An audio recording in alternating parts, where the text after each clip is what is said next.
来看看国外大佬还原 Spelunky 里的各种音效。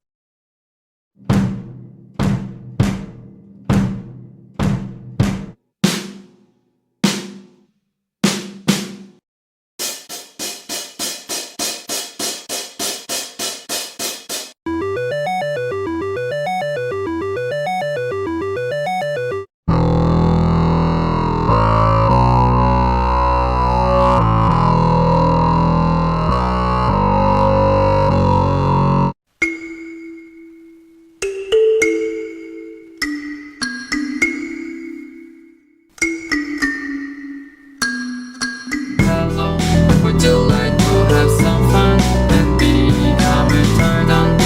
Where the head and start the fun time.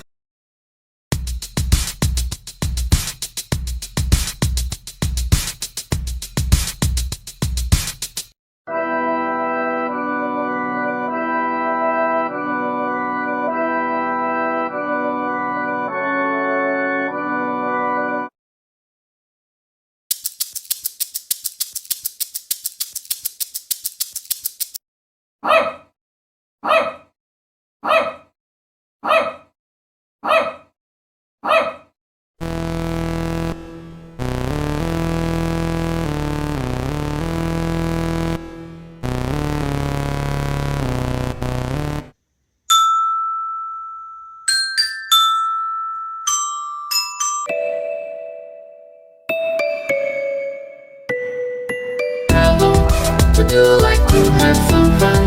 We got some now and sing along with us in this fun time. 喜欢视频的观众朋友们，就请点赞、评论支持一波吧，这将会成为我更新视频的最大动力。谢谢。